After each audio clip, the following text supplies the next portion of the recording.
call Halom Yahweh, Bahashem, Yahweh Shai, Bahashem, Rakha Kodash. Alright, that's who this world ignorantly calls God, Jesus Christ, and the Holy Spirit in the ancient Paleo Hebrew language. Next, double honors to the elder apostles of Great Millstone, who rule very well and teach very well and oversees the tabernacle of David.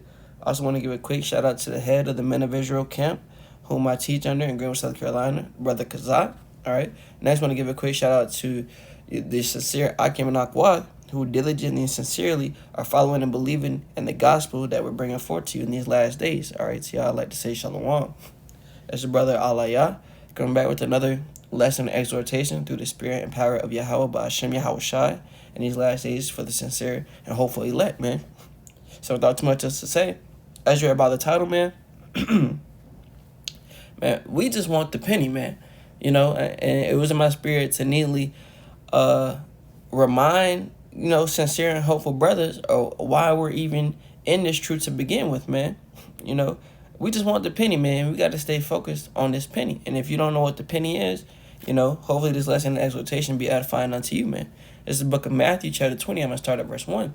It says, "For the kingdom of heaven is like unto a man that is an householder, which went out early in the morning to hire laborers into his vineyard," man. Which reminds me also, I do want to grab this precept real quick. Lord willing, I can find it real quick. Hold on, slacking.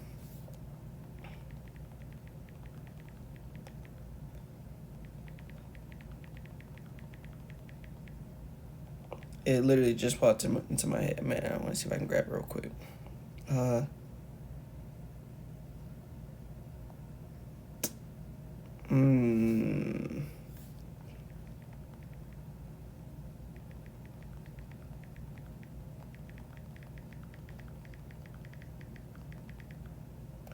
Okay, let me see.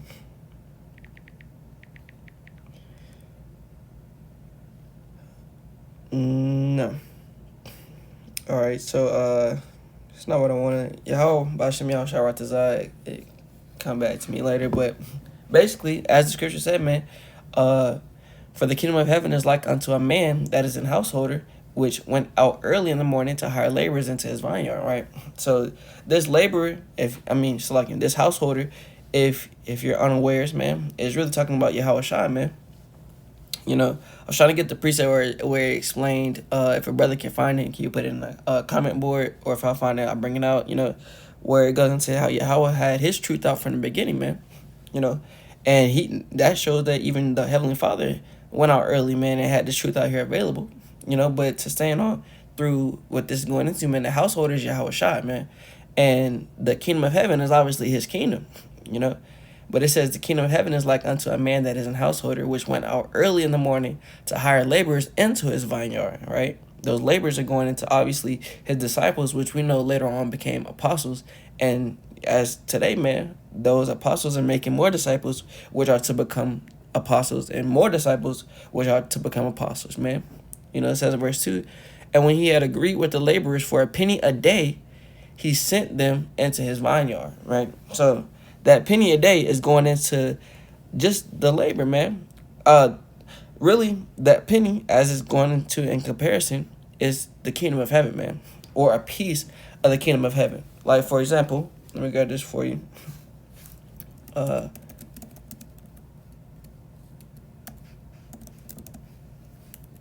If I can spell correctly. Yeah, I still can't spell. Alright, alright,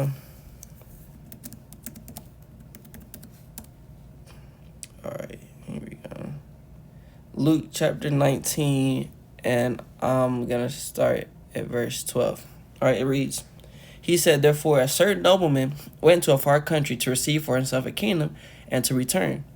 Verse 13, "And he called his 10 servants and delivered them 10 pounds and said unto them, Occupy till I come," right? Which means occupy over these 10 pounds till I come back, right? It says in verse 14, those pounds is going into the truth that, for just, real quick, those pounds are going into the measure of truth that the Lord has given those servants, right? And they're supposed to do with that measure of truth, they're supposed to go and spread it, man, So in verse 14, "But his citizens hated him and sent a message after him saying, We will not have this man to reign over us. And it came to pass that when he was returned, having received the kingdom, then he commanded these servants to be called unto him, to whom he had given the money, that he might know how much every man had gained by trading. Right? So that nobleman went, got himself his kingdom, as he was supposed to, and he's calling his servants back to see, by trading, how much have they gained, right? Which means through spreading this truth, how many more believers, have received it, through those works that you had. It says in verse 16, then came the first, saying, Lord, thy pound hath gained 10 pounds, right? So that 1 pound you gave me, I was able to get 10 pounds, for that one, right? So me being one believer, I was able to find 10 other souls who believe me, It says in verse 17, and he said unto him, well, thou good servant, because thou hast been faithful in a very little, have thou authority over 10 cities, right? So those same 10 believers that came and followed that man, the Lord said, now you have authority over those men, which they're going to have their own portion as well.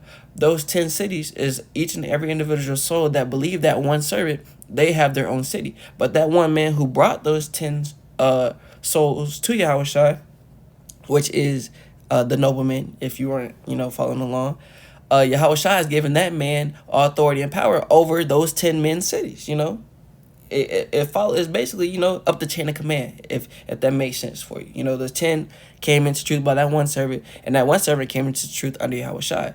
Yahushua has the authority to give that one servant a city. He gave him power over 10 cities, including his city, which is really 11, but you get the point, man. They all received just rewards for their labor and for their work in this ministry, right, in this gospel. It says, continuing on, in verse 18, and the second came, saying, Lord, thy pound hath gained 5 pounds. So he was only able to get 5 souls, but guess what? That was according to the measure Yahushua gave him. And look, now what is he going to tell that servant? Verse 19, and he said, likewise to him, be thou also over 5 cities, Likewise, what happened to the first man? It says in verse 20, and another came, saying, Lord, behold, here is thy pound, which I have kept laid up in a napkin. For I feared thee, because thou art an austere man. Thou takest up that thou layest not down, and reapest that thou didst not sow.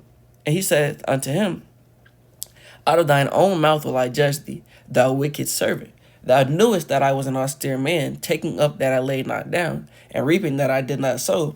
Wherefore then gavest not thou my money into the bank, that at my coming I might have required mine own with usury? Which means, in layman's terms, even within the work, which is what this is talking about, instead of you doing the work and you doing the will, why not let another brother know, look, I'm out, I can't do this, you do it, That's basically what Yahushua is saying. Use with the wisdom that you have, you weren't able to benefit me at all, which is why he's calling him a wicked servant. He actually wasn't able to gain any more pounds for the Lord. And therefore, he's going to receive just reward for, his works. You don't labor in this truth. You don't want to work to receive that penny, right? Going back to the topic, you're not going to receive the reward for, flipping the Lord's penny, for lack of better terms, right? So let's go back to Matthew 20 real quick. I wanted to grab that to show you right here in verse 2. And when he had agreed, Matthew 20 and 2, and when he had agreed with the laborers for a penny a day, he sent them into his vineyard. So that wicked servant the last time, he didn't do anything with the penny that the Lord had promised him. So therefore, he's not going to receive that penny. Because if you are not following along, man, this penny is the reward of the kingdom of heaven, having rulership with Yahushua in his kingdom, man. This is what we're in this truth for. This is what we're laboring for. And you have to remember that, because if you do not labor for that penny and you are so called in this truth, man, you are a wicked servant, man. You've forgotten the cause that we're in this truth for, and to push this gospel in the first place, man. You're a wicked soul. And therefore, guess what? You will be destroyed. Like the scriptures say, there will be weeping and gnashing of teeth, because you received the judgment of a wicked man, But going on to, the sincere believers, what their reward is, says in verse 3, and he went out about the 3rd hour and saw others standing idle in the marketplace. So real quick, before we continue, I want to show you how Yahushua, because this parable is likened unto Yahushua and his kingdom, right? And let me prove that real quick. I want to go to Matthew chapter 22, and get verse 9, right? It says, this is Yahweh Shai talking once again. It says, go ye therefore into the highways, and as many as ye shall find, bid to the marriage. All right?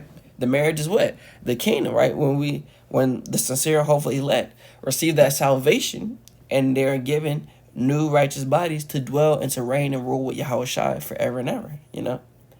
It says in verse 10, so those servants went out into the highways and gathered together all as many as they found, both bad and good, and the wedding was furnished with guests. And when the king came in to see the guests, he saw there a man which had not on a wedding garment, right? And what is that wedding garment going into? And I gotta grab that too real quick. So like him. All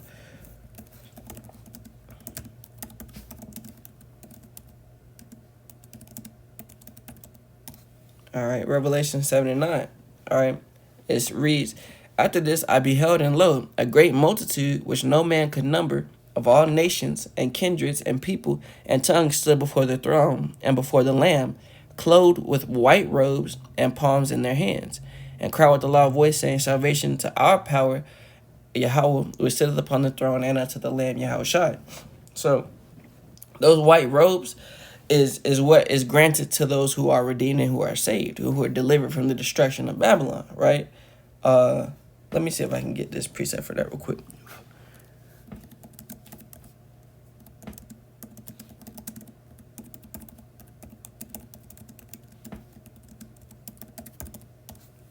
All right.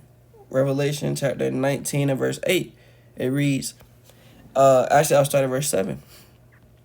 It reads, let us be glad and rejoice and give honor to him, for the marriage of the Lamb is come, and his wife hath made herself ready. And to her, right, to his wife, right, which is the Lord's wife, which is those who did the labor, and they were blessed to receive what? It says, well, really is the marriage. They're blessed to be joined with Yahweh Shai in his kingdom. It says in verse 8, and to her was granted that she should be arrayed, right, in fine linen, clean and white, for the fine linen is the righteousness of the saints, right? So this white that is being referred to is talking about the new bodies, really, ultimately, if you can receive it. But it's going into those who truly actually believed in Yahweh Bashem Yahweh Shai, and they did what they were commanded to do, you know? So going on back, it's like Matthew 20, or was I at 22 still? Let me check. It's like, all right. Yeah, I was at 22. All right, so it reads Matthew 22 and verse 10 again. It says, well, 11. It says, and when the king came in to see the guest, he saw there a man which had not on a wedding garment. Now, like I said, that wedding garment is the white righteousness of the saints, man. So if you don't have on a wedding garment, do you think that you were the chosen man? Do you think that you were the one who was supposed to be there? Absolutely not, right? As it said in verse 10, they found both good and bad servants. So the bad servants are going to be there amongst the good servants, but only the good servants are going to be delivered, which is what we can see that right now today, man. There are so many different so-called camps and so many different believers of the truth of Yahweh Shem Yahshua. They claim to be doing the work. They claim to believe in the names, right? They claim to be, honestly repenting and sincerely praising and worshiping Yahweh Shem Yahshua in these times. However, the Lord still said there's going to be bad guests amongst us, man. There's going to be good guests as well as bad guests, And it says in verse 12, and Yahweh Shai, and he saith unto him, right, friend, how camest thou in hither not having a wedding garment? And he was speechless. So yes, even Yahweh Shai refers to the bad servants as friends, just as Yahweh Shai did, what was that that man's name? Judas, man, just as he did Judas when Judas was betraying him, man. He called him, he said, will thou betrayest me with a kiss, and he referred to him as friend later up in the chapter, but still, yes, Yahweh Shai is allowing the bad servants to dwell among the good servants. However, when they show up to this wedding, those bad servants will not have on a wedding garment, which means what? They were never a part of this thing, man. They were never. They did their part of the ministry, which is what? To sift and to deceive, the nation of Israel. But still, the Lord is going to deliver his sheep, man. Still. As he said, my sheep heareth my voice, man. Not the wicked servants' voices. And it says in verse 13, Then said the king to the servants, bind him hand and foot, and take him away and cast him into outer darkness. There shall be weeping and gnashing of teeth, man. Which means what? Ultimately, he's not going to be received amongst the delivered, man. He's not going to receive that blessing of receiving the kingdom of heaven, and basically getting delivered and ruling and reigning with Yahweh Shai, man. He's going to have to be born through the seed in the kingdom. He's going to have to come back as a newborn baby. But we're not going to get into that right now, man.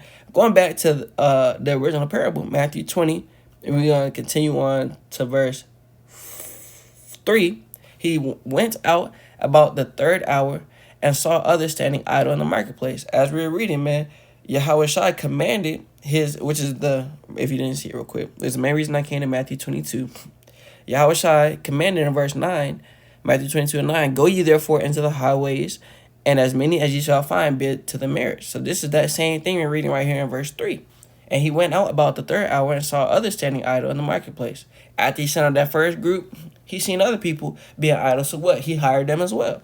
It says in verse 4, and said unto them, go ye also into the vineyard, and whatsoever is right I will give you. And they went their way.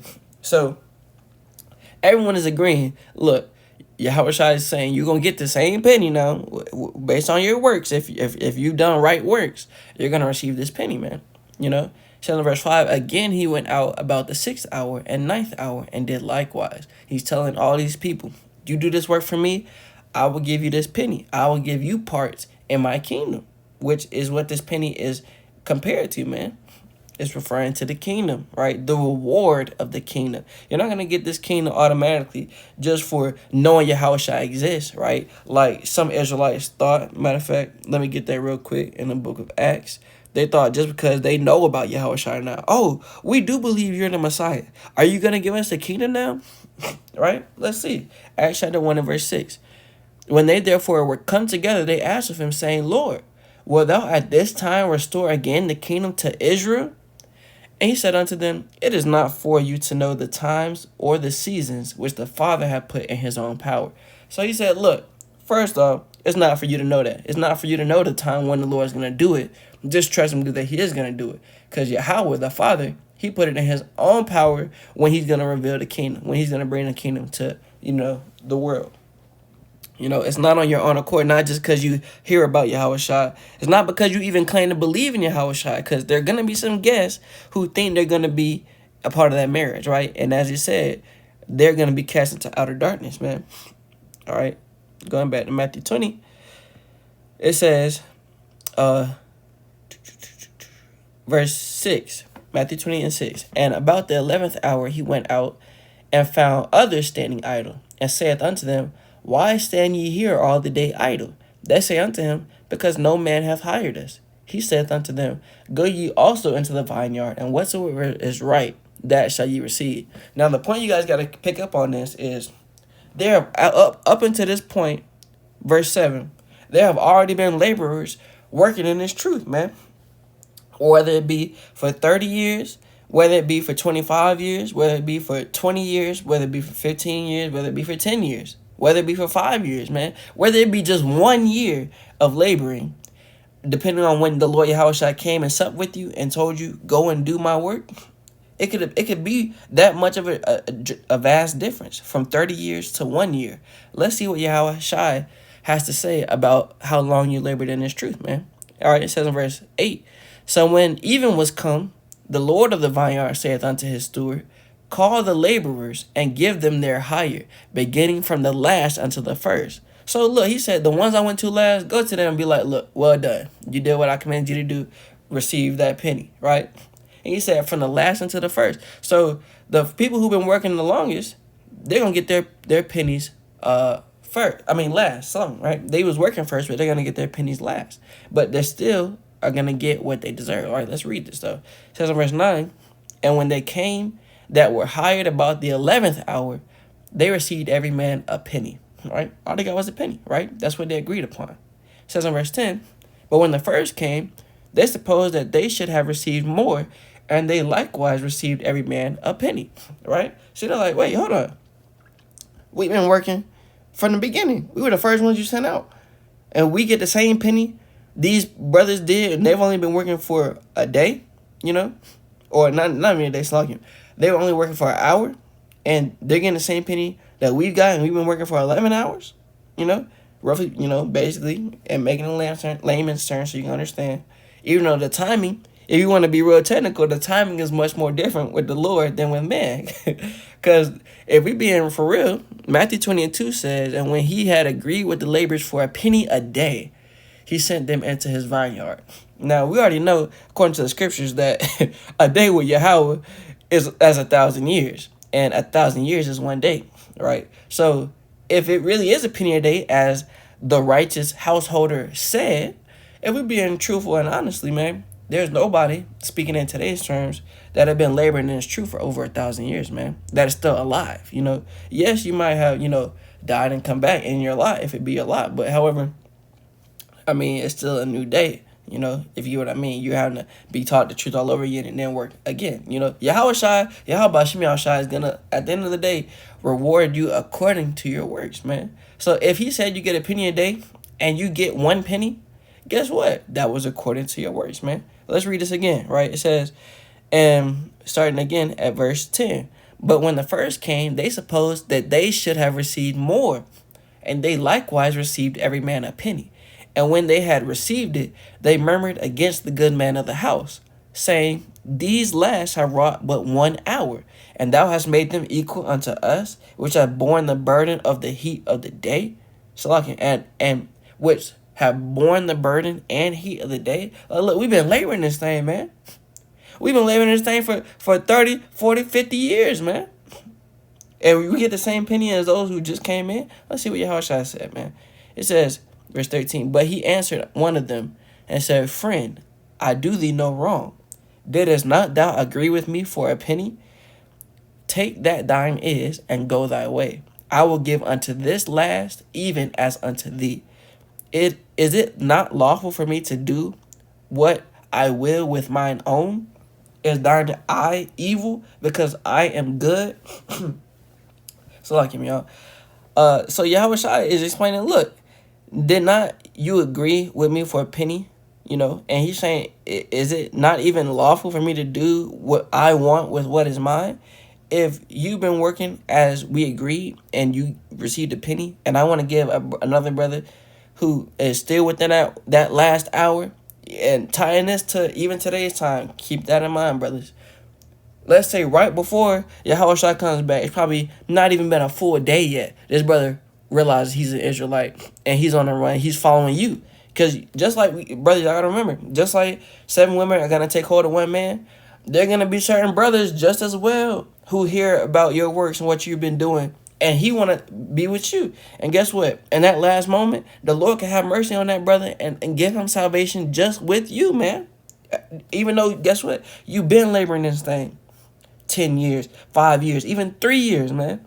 And right at the last moment, a brother thinking he's about to die, and he believes your words that you spoke. He believes in the name Yahweh Shai, and he gets delivered. Are you gonna complain to Yahweh Shai? Man, Yahweh Shai, I was out here, didn't have food for days, man. This brother, he just now lost his house, and he get delivered with me. You can't say that, man. If that brother didn't receive that mark, guess what? You can't say that, man. The Lord was dealing with that brother to keep him from the mark, right? That jab, the MOTB, and guess what? The Lord delivered that man through you, as we read earlier. And when it said, did you take that truth and flip it? Did you have 5? Did you have 10? That's the same thing. You got to have works in this thing, because it's for, not just for you, it's for other brothers and other sisters to believe those works and follow you, So you can't complain that your works have fruits, man. And you can't complain that those fruits get the same reward you do. Y'all have the same Lord. Y'all working for the same penny, As it says in verse 15, again, I'm going to read it again. Is it not lawful for me to do what I will with mine own? Is thine eye evil because I am good? Verse 16, so the last shall be first and the first last. For many be called, but few chosen. So at the end of the day, that's what it comes down to. Were you chosen?